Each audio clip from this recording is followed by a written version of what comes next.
All right, ladies and gentlemen, a very good morning to you. My name is Sumay Zake, and I will be your MC for this morning.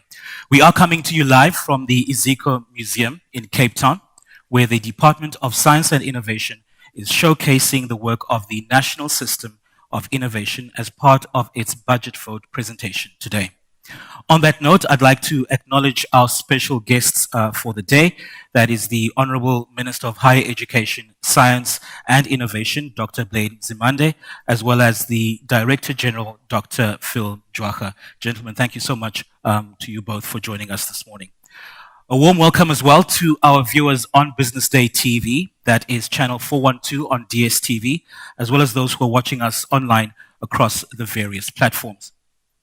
So as I've mentioned today, we are here to showcase the work of the National System of Innovation. We've got some of them displayed to my left, on your right over there, and I'm sure you will take some time later on to go through and take a look and see what our young people are doing in terms of innovation in the country.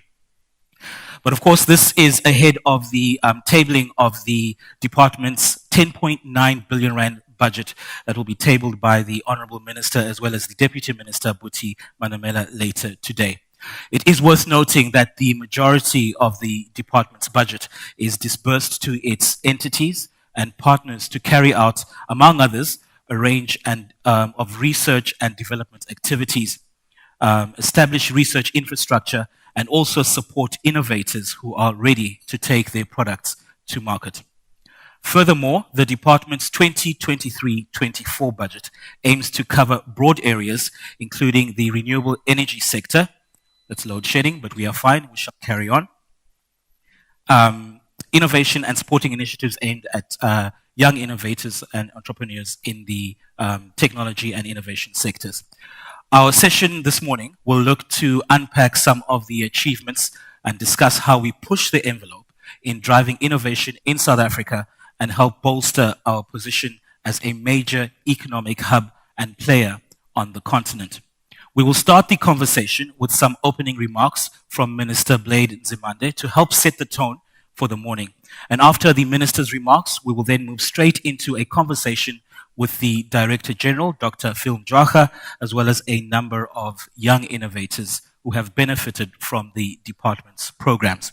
So without further ado, ladies and gentlemen, please join me in welcoming the Honorable Minister of Higher Education, Science and Innovation, Dr. Blade Nzimande.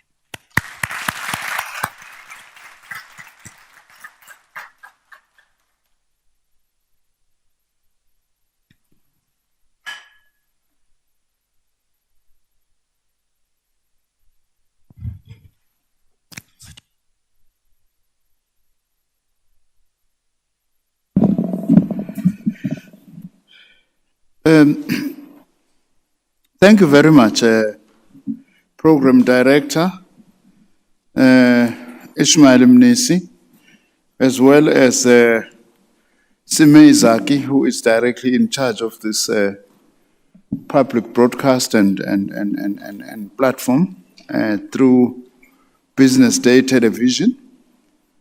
Let me greet our Director General of Science and Innovation, Dr. Phil Jwacha, who is also joined by our Director General of the Department of Higher Education and Training, Dr. Sish, and all the Deputy Directors General who are here and other senior managers of the Department of Science and Innovation, as well as Higher Education and Training, esteemed panelists who are going to be taking the floor just now.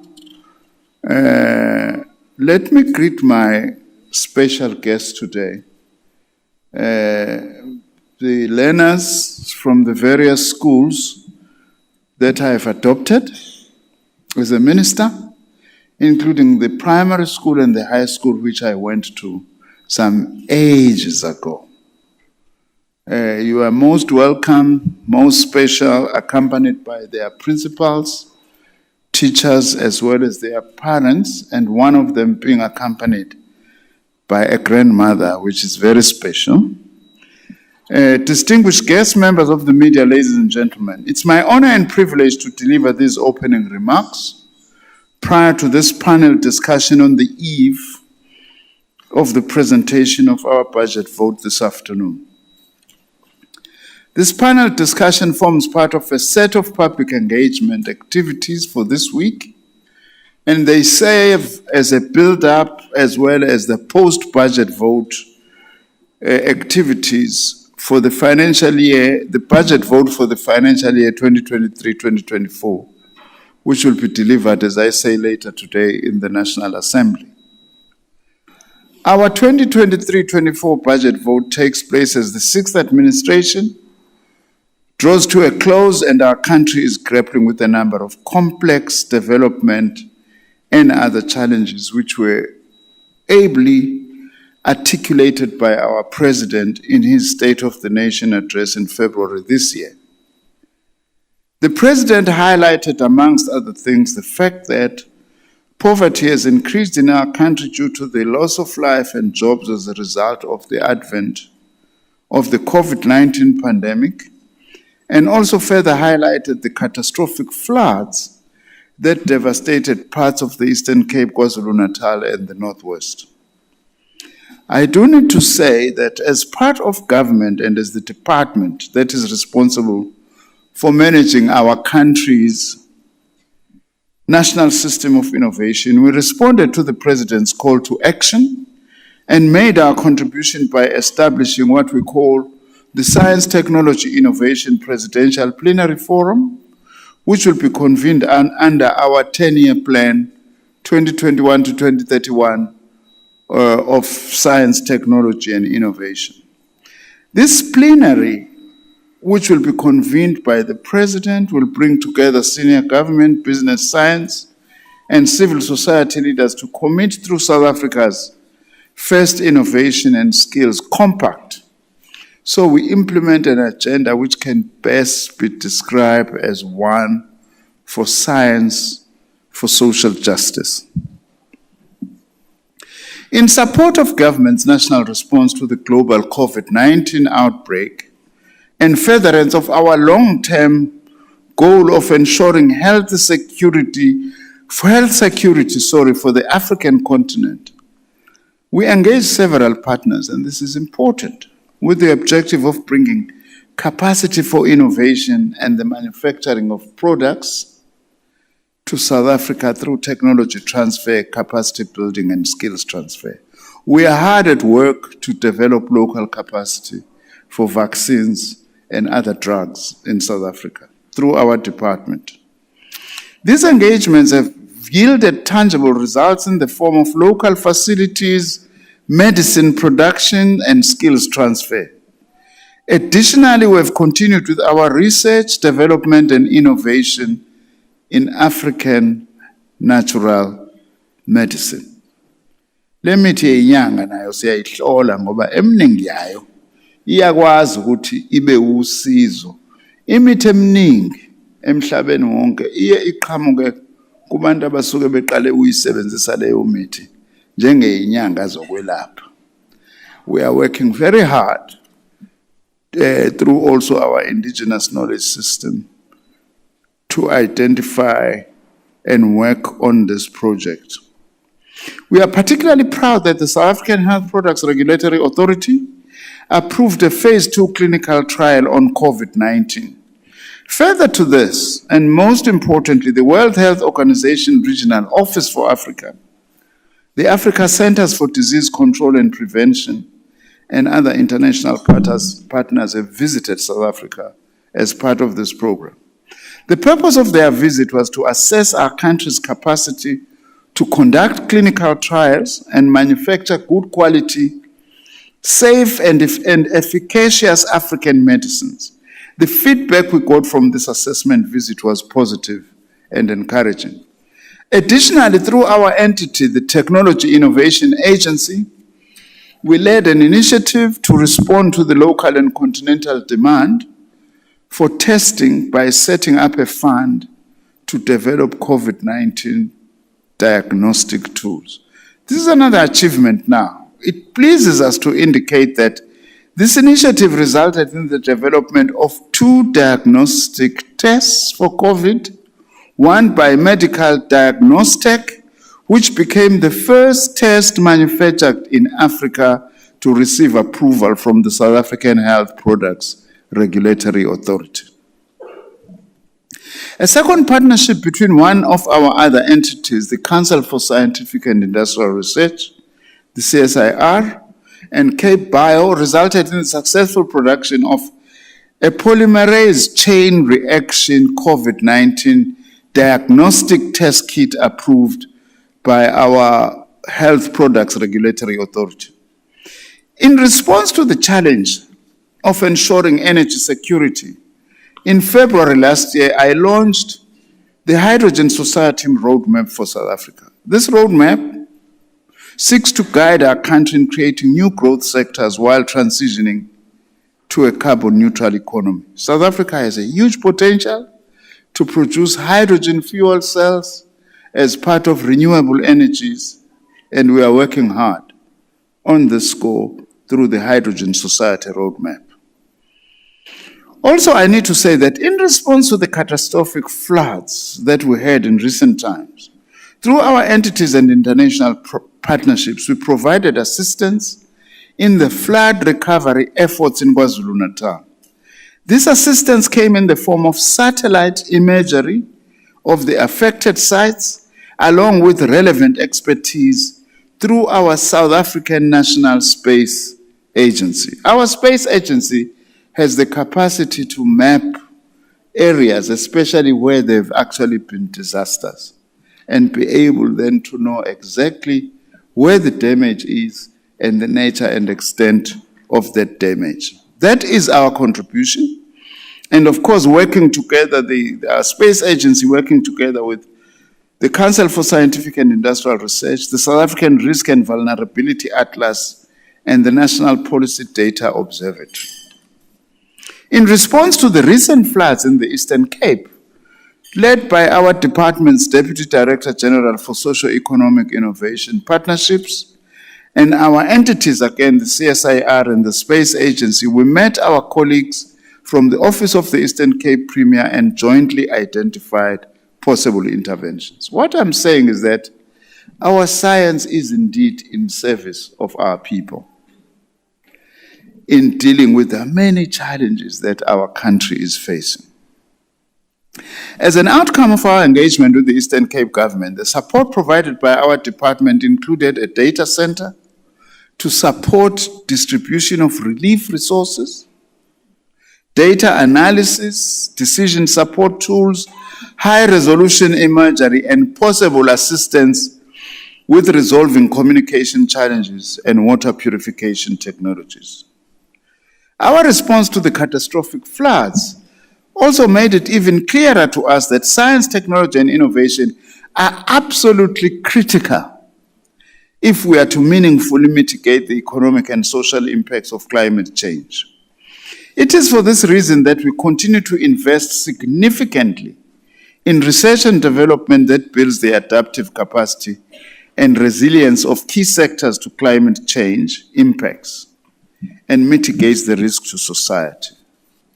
Ladies and gentlemen, these are some of the practical ways in which we, as the Department of Science and Innovation, have responded to some of our most urgent national challenges, as called upon by President Ramaphosa to do something about this. Naturally, as part of our budget vote presentation later today, and informed by the imperatives of our white paper on science, technology, and innovation and our 10-year decadal plan, we will be announcing today additional interventions and programs that build on the ones I've just mentioned. Guided by all this, we hope to use today's panel discussion and other public engagement activities to show the public how our country's science, technology, and innovation sector is growing from strength to strength.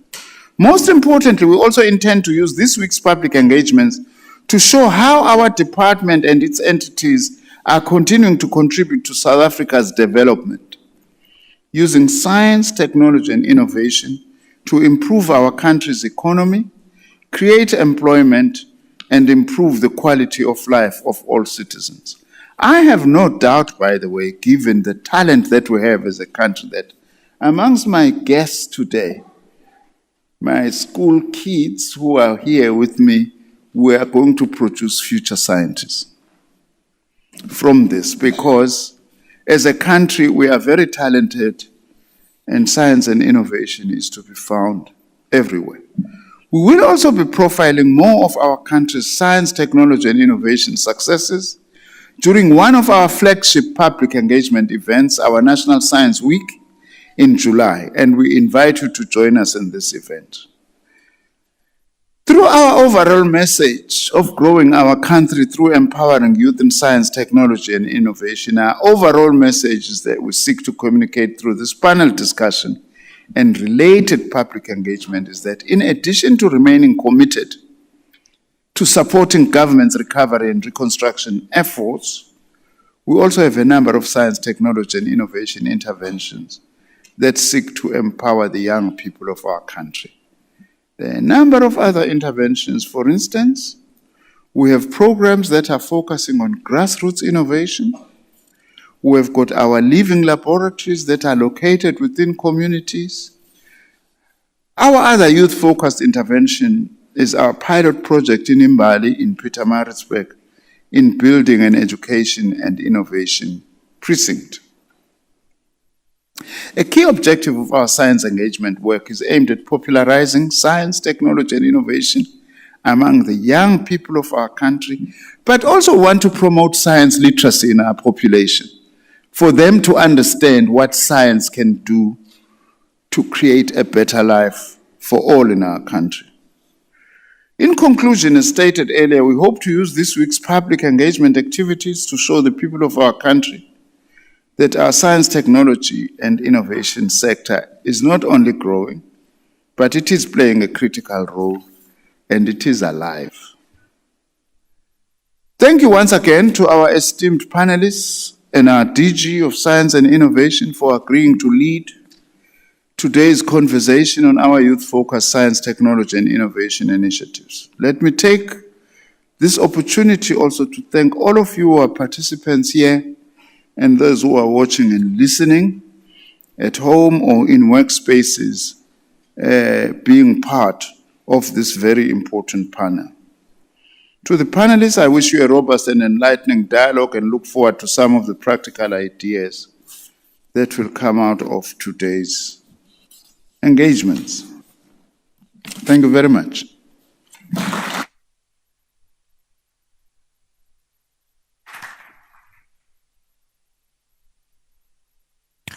Thank you.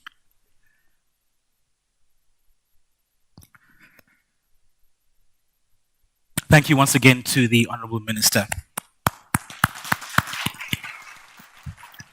Right, just to acknowledge that the DG of Higher Education and Training, Dr. Nkosinati, is also with us here today. Dr. Nkosinati Sishi, that is. Dr. Sishi, obviously can't see you in the room, but a warm welcome and thanks for joining us. Now, as the Minister pointed out, over the past few years, the work of the department has indeed had a direct impact on the various developmental programs of government. Most recently, we will remember the department made a huge impact with its health innovation programs. We all know how during the COVID-19 pandemic, the DSI assisted with major interventions, including tracking the mutations of the COVID virus, as well as research that helped contain the pandemic locally and globally. In addition, the department has finalized its decadal plan, as pointed out earlier, which is an implementation plan for the 2019 new white paper on science, technology, and innovation. This plan addresses a number of challenges facing the country and the world, while also positioning the department to be ready to respond to major crises. But more than responding to disasters, the department has put in place programs to support job creation in the science, technology, and innovation sectors. And that is what we are here to discuss today. And to take that conversation further, I'm going to be joined by a panel of experts. I'd like to welcome Dr. Phil Mjwaka to the stage, as mentioned earlier. Yes, you may give him a round of applause. He will be joined by the following guests to come through. Andre Ace, who is the founder and CEO of Medical Diagnostic. His company was the first in South Africa to develop the COVID-19 antigen self-test kit. Busisiwe Ndabana,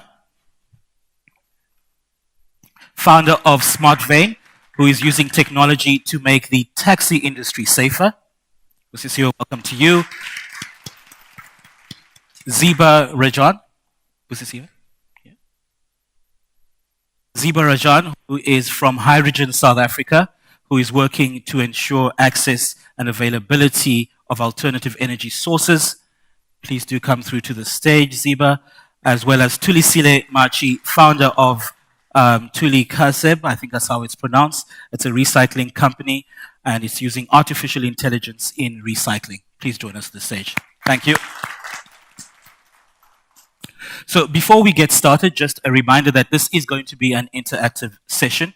So you as the audience do get to participate, and we'll be able to pose some questions to this panel later on. I will, during the course of the discussion, open the floor to questions. Just a reminder to please stand, give us where you are from and who you're directing your question to, and please do keep it brief as we do have limited time. So to start the conversation off, perhaps, Minister, let me start off with you. And I think it will to some of the comments you made in your opening remarks, that scientific advances and technology change are important drivers of economic performance. The ability to create, distribute, and exploit knowledge, of course, is a major source of competitive advantage and wealth creation, as well as improvements in the quality of life. I'd like to get your sense of how we're tracking in this regard, with a particular focus to the role that the Department of Science and Innovation plays. If I could get a roving mic for the Minister, please. Thank you. Should I suppose I should stand. Yeah, no, thank you very much. I will be very brief because I would like that we give as much time as possible to our panelists to give us their input, as well as also engage with the...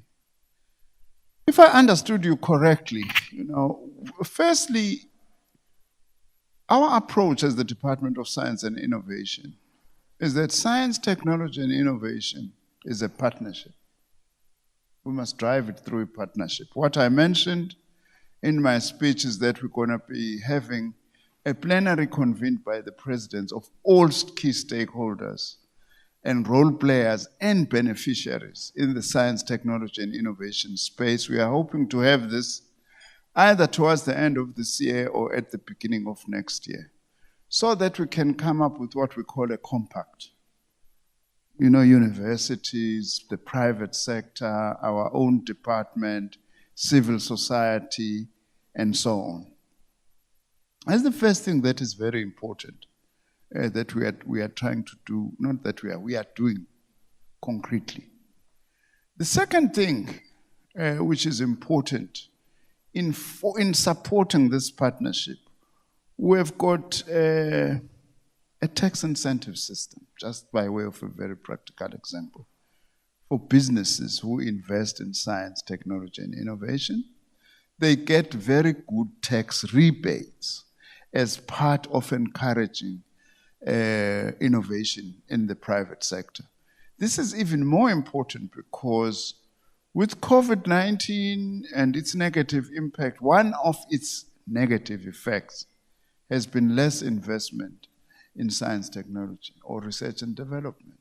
And it's the private sector that has become less investing, if one would actually say. So it's very important that we actually encourage them to actually continue to do that through this system that we are having. We are also having our agency that I also spoke about briefly, the Technology Innovation Agency, which is actually supporting transitioning of research products into commercial IP or intellectual property, including also how to support small and emerging investors, to be able to grow commercially through their own products and intellectual property. So our focus, therefore, is that we do need to have our own mode of operation. We do need to have this partnership between government, the private sector, our universities, civil society, and other role players in order to be able to play this. In fact, your panelists largely are a reflection of the product, the very product of the work that we've been driving as the Department of Science and Innovation. I hope I'm answering you. You have answered me. Let me just push you on one last question. Yes. When it comes to the inclusion of youth across the system, the innovation system, are we doing enough in that regard? Have we defined what their role is? Yes, we have defined the role of the youth. You know, a lot of our programs actually are about supporting young people. Starting just with very basic things. Bursaries and scholarships by the Department of Science and Innovation. Masters and PhDs, honors, not just masters, are targeting young people at our universities. The Department of Science and Innovation has got very strong partnership with our universities, both in terms of the bursaries and scholarships that we are talking about, but also in funding research. To give you a concrete example, our National Research Foundation, which is the premier government funding agency for research, gets 40% of our budget as the Department of Science and Innovation. I don't know whether you know that. 40% of our budget, of the totality of the budget we have, goes to the National Research Foundation, which actually supports lots of research, surely not only young people, but the majority of that actually goes to supporting young people. We have got very specific programs as well.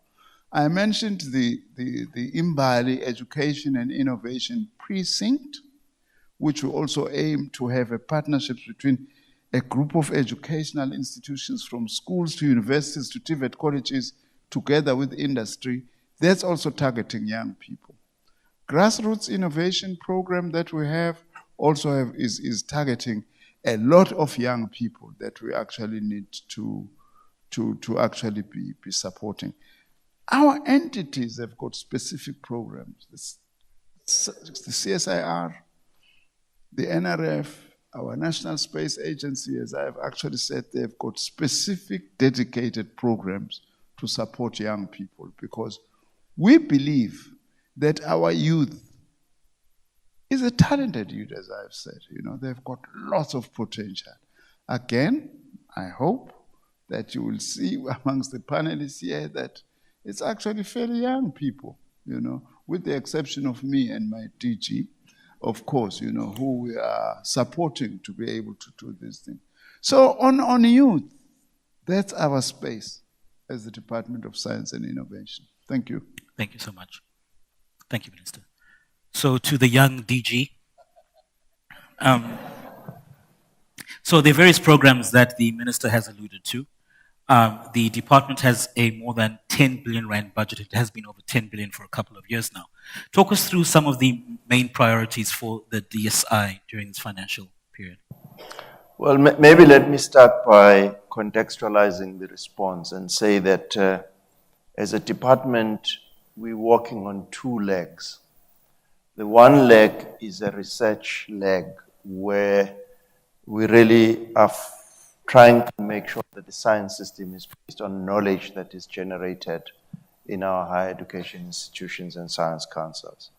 And the reason why I'm mentioning this is that as we look at the second leg, we should not forget that it is that science and that knowledge that helps us to do the things that the minister is talking about. So when he says 40% of the budget goes to the National Research Foundation, it is then to build that science base, which is fundamental to everything else that we do. So the funding of researchers, the funding of young emerging researchers falls in this first leg.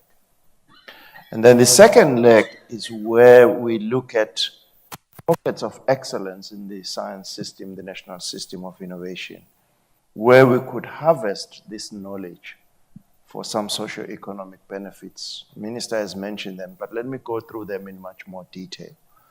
The first one, of course, is we believe that if the country does not modernize maybe some of the sectors of the economy, we will continue to lose jobs in those sectors.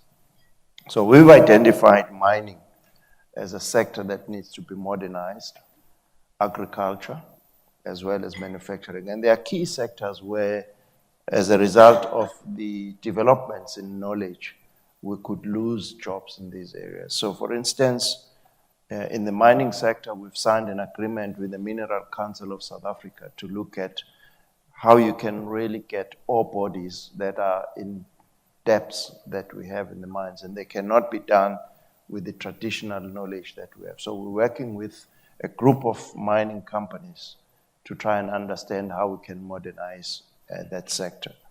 The second one is agriculture. We believe that is a sector very important for the country and for ourselves, and therefore we've been looking at a number of areas from the biotech investments that we've made over years to try and look at how we can modernize agriculture, as well as using space technology to do what is called precision farming. So really precisely irrigate where you should and when you should. In a scarce skill, water scarce country like ourselves, those are very, very important issues. I could expand on this on a recent partnership with the Department of Agriculture, looking at something which we call biosecurity in the agricultural sector, but as I say, we can debate. And then the third one is how we can advance our manufacturing capability and move higher up in the value chain. We've also identified that health is a very important area, built on the successes that you've mentioned, the minister has mentioned. And in particular, we've completed now areas where we believe out of the 20 billion rands that we spend importing vaccines, we could reduce that by the knowledge that we have in our higher education institutions. So the bulk of the money will also go in those programs. We've identified energy as one of the areas where we think we can make a huge contribution. We all are aware that the mobility sector is changing. It's now going to rely heavily on electric vehicles.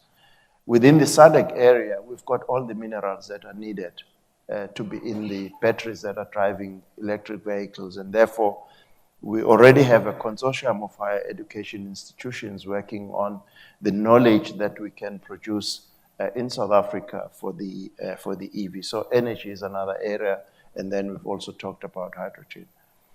We were lucky in the last 3 years to receive a sizable amount of funding to drive innovation in the country through what we call Innovation Fund. We were able to leverage 6 times the amount of money that we had as government. I don't want to scare people in the room. The amount over 3 years that we got was about 1.2 billion rands.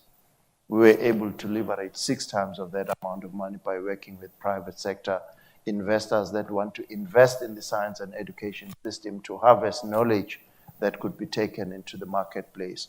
There are 2 companies that, just to whet your appetite, that have benefited from this. One is a company that came from the biotech area that was doing diagnostics. And this company, with its success, has now been bought by one of the private hospitals, and they've injected an equity of about 80 million rands as part of the equity to do diagnostics in these private hospitals. But we've reminded the company that it received money from public funds, and therefore we still want those diagnostics in public hospitals. And now we are exploring whether we need to reintroduce something which we call Youth Innovation Fund at the Technology Innovation Agency. So as soon as we have completed what that can do, I'm sure you'll be more than happy to know more about that. But the rest, of course, is what you'll hear from the panelists in terms of the programs that we are also driving to support young entrepreneurs in diagnostics, living laboratories, or young businesses that want to use AI. Yeah, so you mentioned that grassroots innovation is another one of them. Are there particular milestones that you can take us through that we have seen in these programs? Yeah, let's start with as I say, you'll hear more about the grassroots innovation in the panelists. But our success is that when we started this program, the vision was that you do have people out there who have ideas that need to be supported to be taken into the marketplace. So again, as I said, here is the proof of that. We've also, in the Living Labs, been successful in bringing our colleagues from higher education and ourselves to identify a couple of Living Labs where we can demonstrate the use of science, technology, and innovation. In one of them in the Eastern Cape, in an area not far from Queenstown, we're having a living laboratory where we are trying to look at how the society can benefit from a number of emerging technologies. Now, these may not be seen as big issues or successes that are changing, but what we do is we try and demonstrate what's possible. I do know, for instance, that we also have a small smart city using indigenous knowledge that we are piloting in one of the provinces, I think in Limpopo. So, but as I say, the point is they may sound small, but we demonstrate what is possible. And then we use that to go back to Treasury and also to government to see if we can increase the budget to make bigger impacts based on these smaller initiatives that we've been piloting. Let me bring the rest of the panel into the conversation. And actually, I'm going to start off with yours. At your stand a little earlier on, and you've got very interesting gadgetry there. The COVID antigen test, which you launched, is already available in stores. Talk us through the steps that you took to get here. Firstly, I want to say thank you to the Department of Science and Innovation and the SAMRC for availing funds. So we got funding to develop the first antigen test. And because of that, of course, when COVID hit, the pandemic, it was very tough for everybody. For us as well, we had to put on our hazmat suits and go to find blood samples. Blood samples were very and of course, with our ethical clearance, we could conduct the clinical trials and utilize the funds made available by DSI and the SAMRC. Thank you. Yes, so basically the funding assisted us in developing the first antigen test. The challenges that we faced was when COVID hit, very scarce to find blood samples. So we then looked at our family members. We lost family members, etc. And we as a company, we decided, we're going to suit up, go into houses and try to develop this test. So like I said, the SAMRC and the Department of Science and Innovation made it funding available and made it possible to do that. However, what we've also learned was that collaboration is extremely important. We've got so much talent in South Africa and in our neighboring African countries. I was approached by a Zimbabwean guy who wanted to do business, and by the grace of God, he joined our company.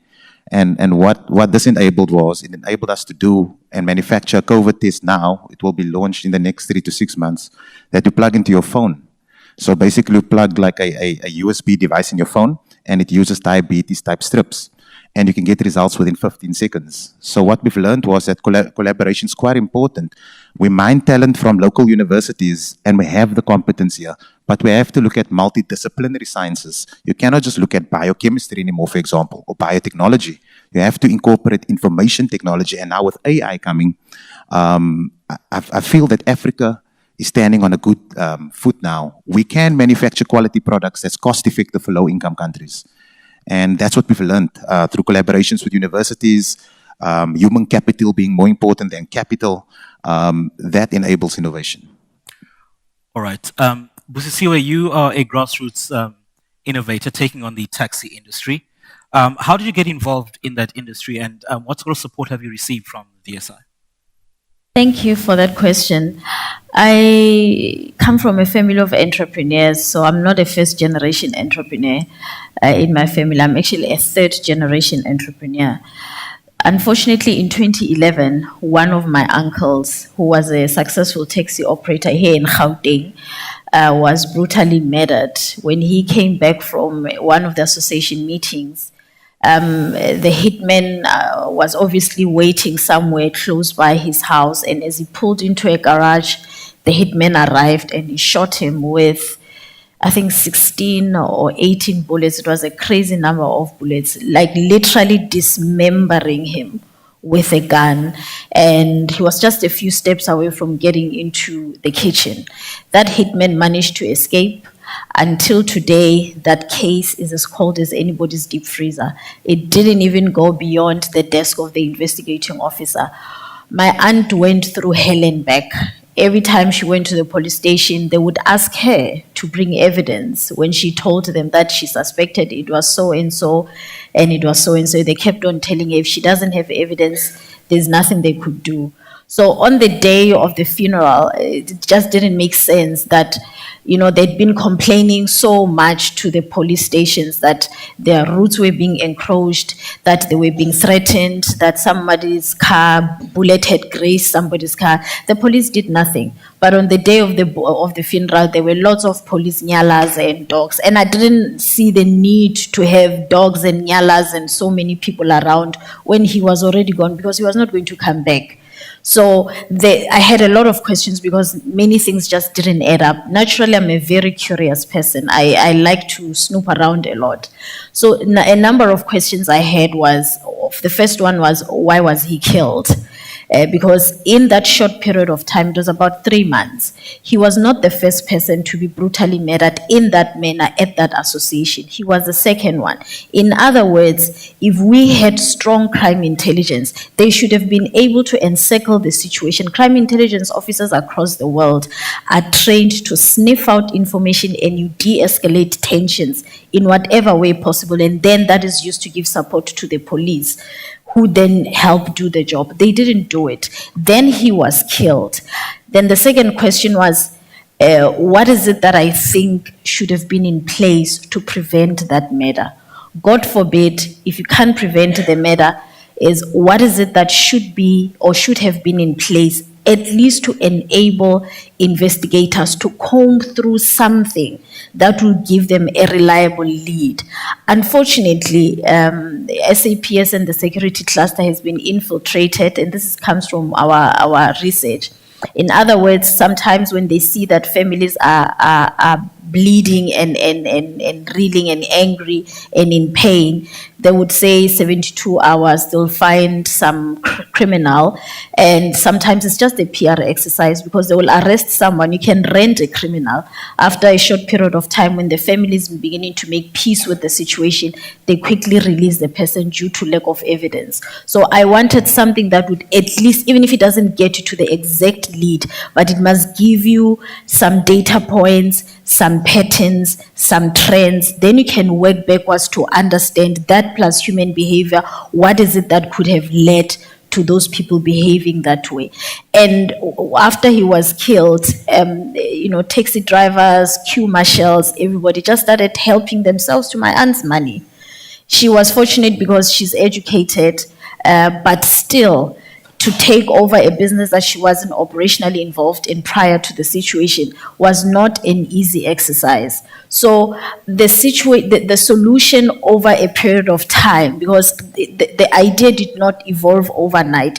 As I worked on it every day and I thought of it and I researched and I spoke to people, I looked at what I could find, everything evolved. So it is designed to help stabilize the taxi industry by giving a set of decision support tools to the stakeholders that make the business of the taxi industry work. For example, you've got the Department of Labor, you've got SARS, you've got State Security, you've got Department of Transport, you've got, if should they go for subsidies, then National Treasury would have to have a data-backed policy formulation strategy where they know which route should be subsidized and which one should not be subsidized, because not all routes should be subsidized. There are some.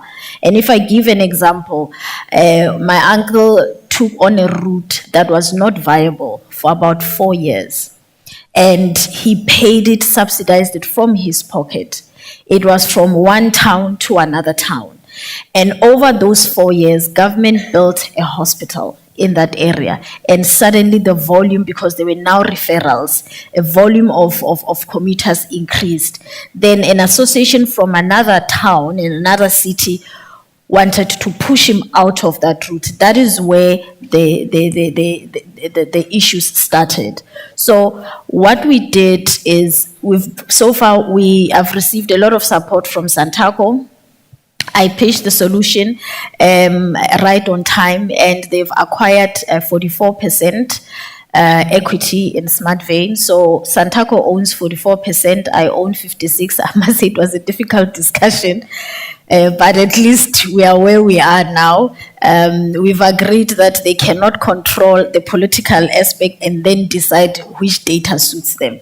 So sorry to interrupt you. Yes. So just talk me through a practical example of how we would use Smart Vein on a day-to-day basis. Okay, so for example, we've started with a vetting of taxi drivers. There are a few associations in Tshwane as well as Gauteng West that we've already vetted. So we've captured their personal details, biometrics details, as well as the routes. So the Department of Labor, in this case, in this first phase, needs to come to sectoral determination. So all of that information tells us who these taxi drivers are. Do they have criminal records? Are they well trained? What kind of information can the Department of Labor use based on what their role and responsibility is towards the taxi industry in terms of formalization of employment, UIF, and ensuring that all the taxi drivers that are there have the requisite skills and they're trained, for example, to identify some of the issues that would take too long for a police officer to come. We've recently responded to, it's a set of queries from SARS. SARS sent Santaco, I think it was about 20 to 30 pages of issues they have because it's one of the industries which is cash-based that they are targeting for compliance. So we've recently responded to that, and that business case, which is a project paper, has been submitted to IDC on the Social Employment Fund because we need the funding to help us capture all the data of everybody in the taxi industry, because that is the data that we need to give them regulatory compliance reports that will tell us how many are above the age or below the age, how many are violating their routes, what is a route violation index of taxi associations, and which ones should possibly even go into a surveillance program should we come into contact with perpetual violators of routes, which leads to conflict. Okay. Interesting company that you've got there. Let me move to Lisle very quickly. You've got a recycling company, and you're a beneficiary of the Living Labs initiative. Talk us through your journey. I'm Lisle. Good morning, everyone. I'm coming from Tsulegaxeb Recycling. We have developed a robotic arm that is able to sort waste according to different material, and it's using camera system to actually detect each material. So we discovered that most of the employees within the industry, they get affected by different diseases during sorting because most of the waste comes contaminated and it's becoming a hazard. So we came up with a solution that we should design a robotic arm that is actually going to sort the waste to assist humans from preventing them to be exposed to diseases. And then there was an open window at TIA, so we uploaded in their portal our solution. And then TIA hooked us up with Timoroko University Makerspace, which is a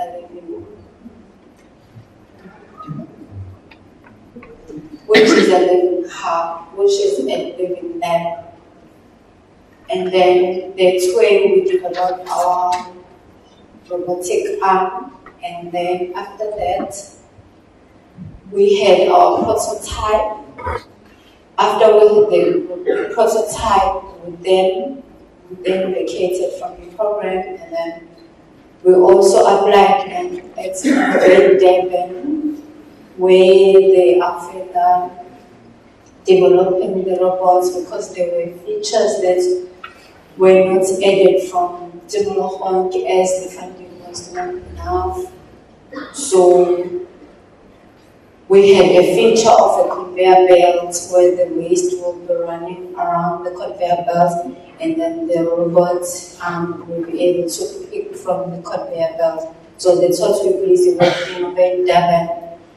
And we're also working on an IP, working with Durban Innovative Timolong. They are funded by DSI and implemented by TIA. So it's been a long journey and it's promising. Our business is able to create more job opportunities as there are so many young people that are unemployed. Thank you for that. Just to the audience very quickly, I'm going to open up shortly for questions from the floor. There will be a roving mic, I believe, that is going to be floating around. If you do have a question, please raise your hand and we'll come to you. Please do stand. Brief question, who it's directed to, and we'll try and get through as many of those as possible. So, Ziba, to you very, very quickly. You're at Hydrogen SA. Tell us about what you do there. Thank you very much. So before I answer your question, I just want to set the scene a little bit. So South Africa is quite a special country because of our vast supply of platinum group metals. We have 75% of the world's platinum and iridium supplies. And we've also been naturally endowed with solar and wind energy, as well as strategic partnerships and land availability, which make us extremely suitable to implement a hydrogen-based energy economy. And basically, at Hydrogen South Africa, we work towards creating value from South Africa's vast mineral wealth by taking these platinum group metals and converting them into components to power hydrogen fuel cells and electrolyzers, which are both considered to be extremely important technologies for the implementation of a renewable-based energy economy in South Africa.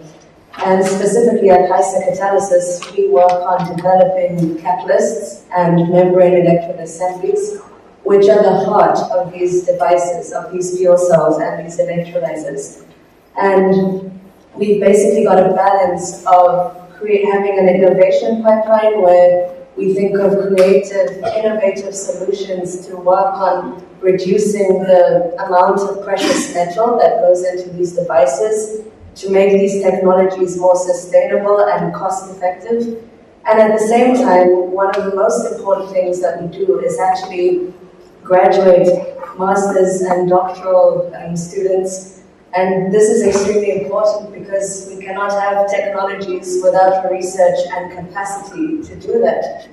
So I'm an example of this program where I started, 6 years ago as a master's student and research assistant, and today I'm sitting as an almost completed doctoral candidate, senior scientific officer, where I now get to empower young people, teach them and train them on how to perform world-class scientific research.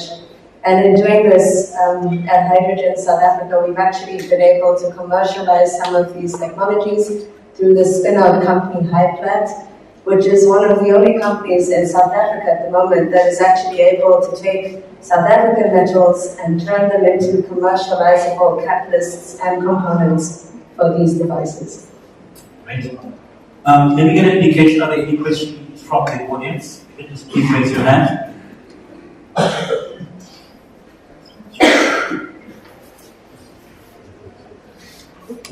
Please go ahead. Thank you. Thank you. I'm Samson Mamkiri, head of the Department of Science and Innovation, and Secretariat in Sandini. My question is directed to Sisiwe, the one for the taxi industry.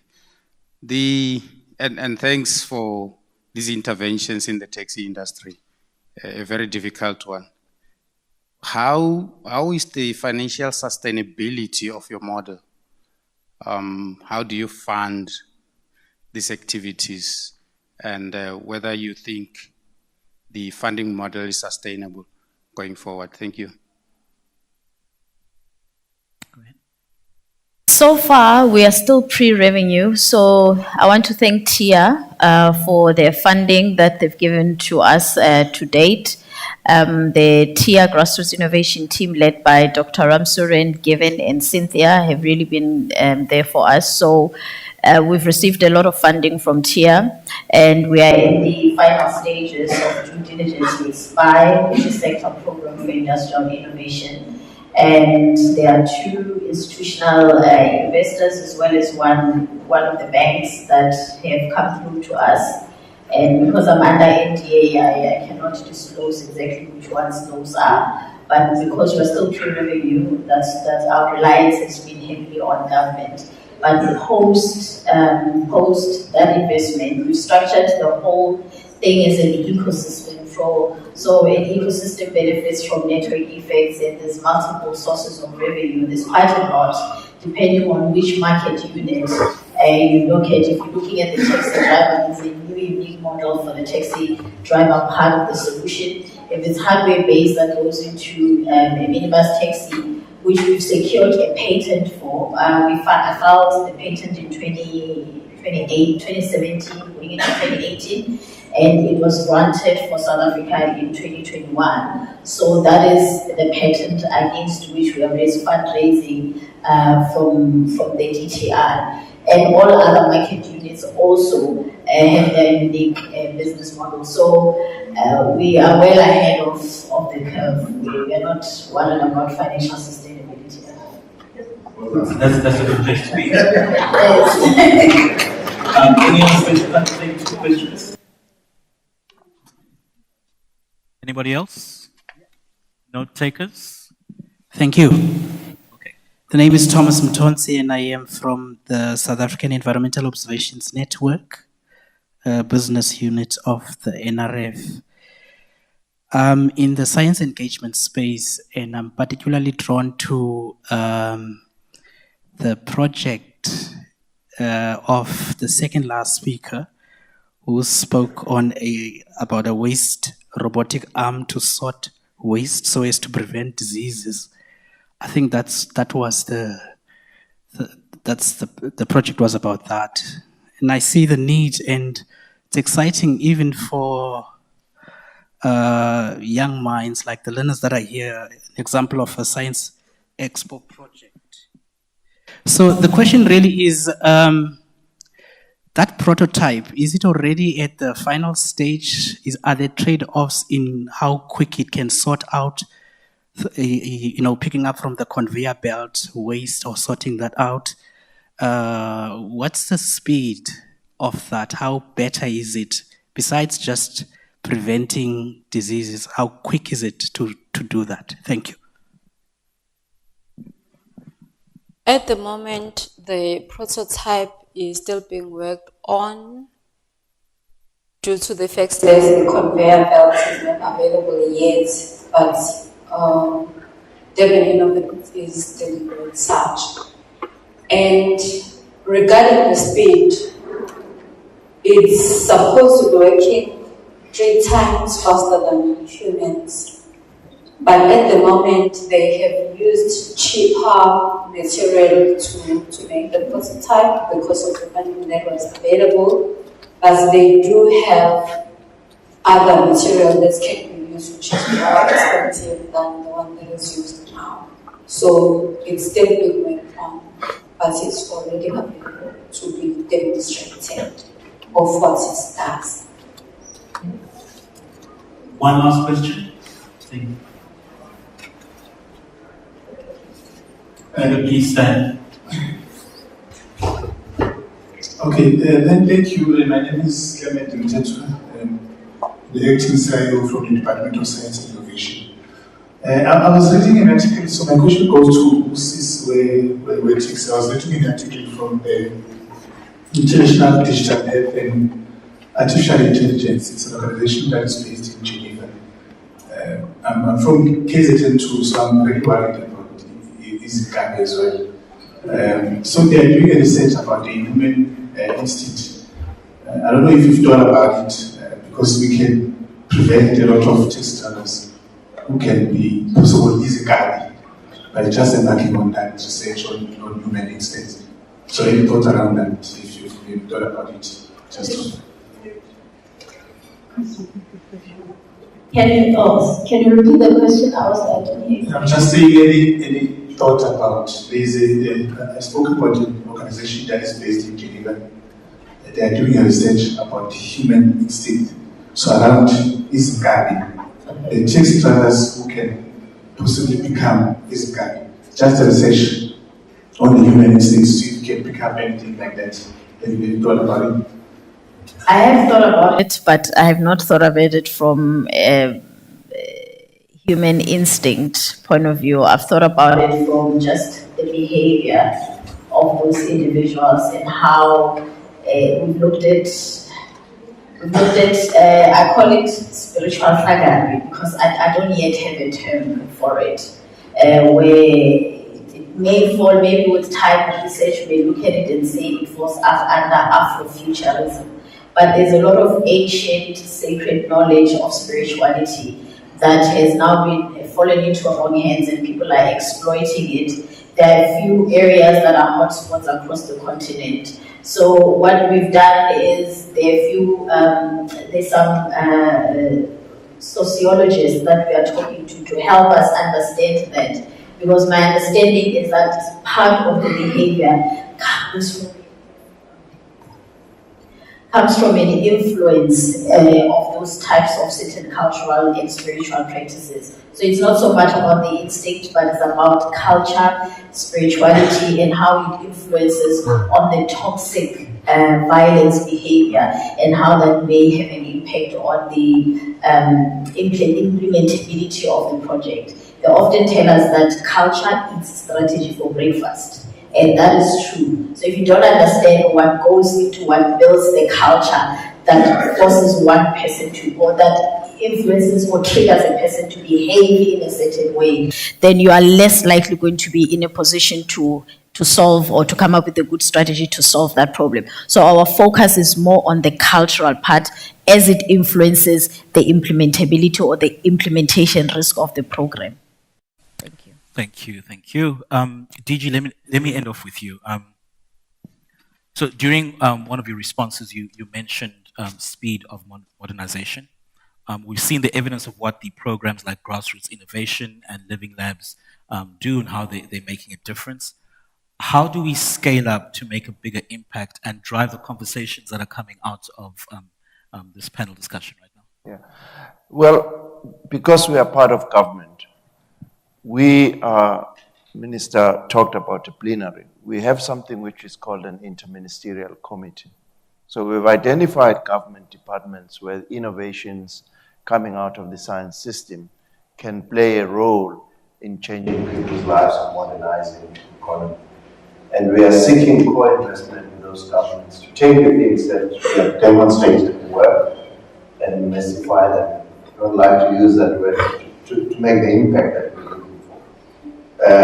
We have already agreed on something called the budget coordination, where, remember the minister said we are targeting 1.5% of GDP to be invested in research, development, and innovation, so that these innovations, such as the ones that we talked about in this data analytics in the taxi industry, the sorting out of waste, something that, yes, we are funding as a department, and I'm sure there's a department in municipalities that will then take this up and make sure that our lives in South Africa are much, much better. The issue around the fuel cells and how you can produce energy from these new sources, Department of Energy, Department of Transport. So that's what we're trying to do, at least at the systemic level. But we also think these partnerships, as the Minister indicated, should be with the private sector. A lot of these innovations that we are working on and some of the opportunities, we think the industry must also fund the uptake of these things. Based on and demonstration has already been done. Of course, in certain instances, people say, can you demonstrate a little bit more so we can have a better sense of what you're talking about?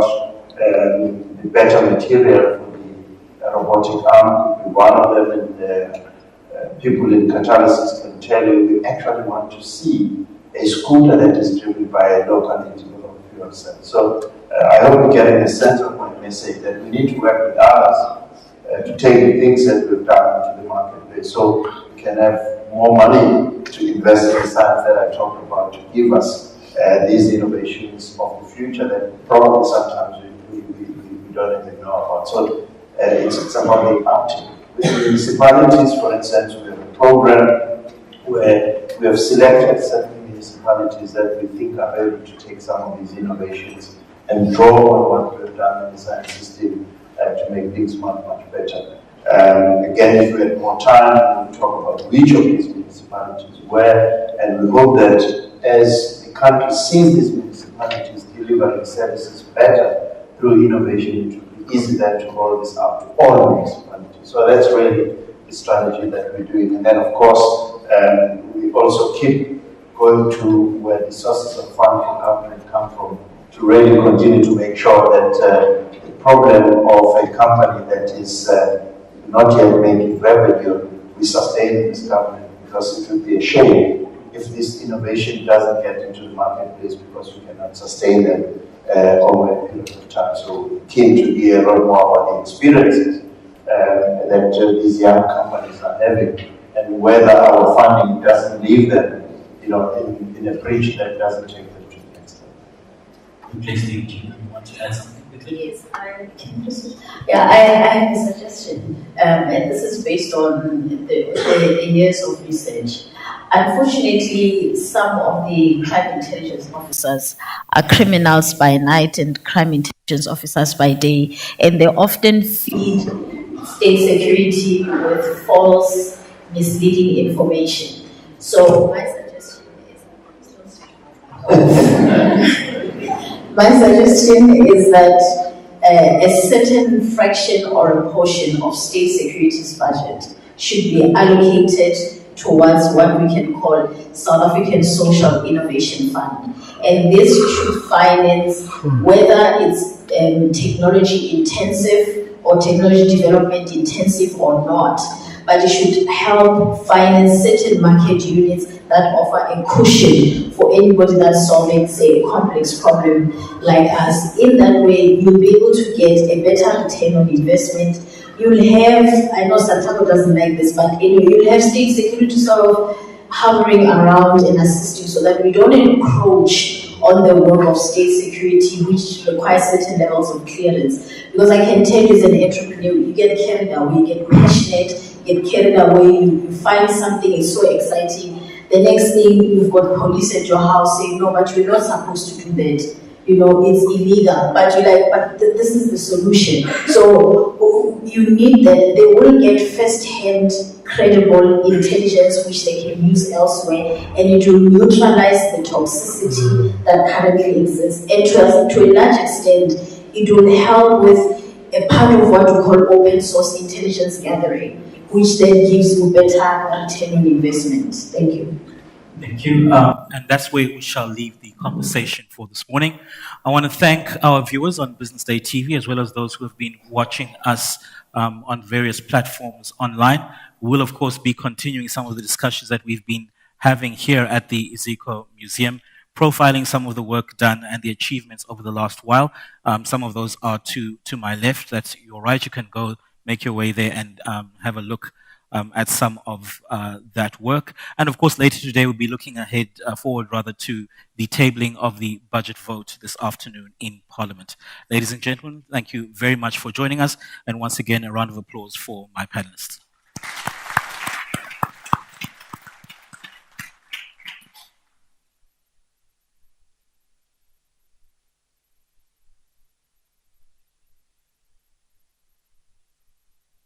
Good morning. My name is Buhle Kumalo from the Department of Science and Innovation. I'd like to really formally close the session, but I also wanted to thank a few of our colleagues that are here and friends of the National System of Innovation. I'd like to take the opportunity to thank the Minister and Ms. Nzimande Phumelele, the CEOs of entities that are here. We really, really appreciate you being here. It's important. The exhibitors that are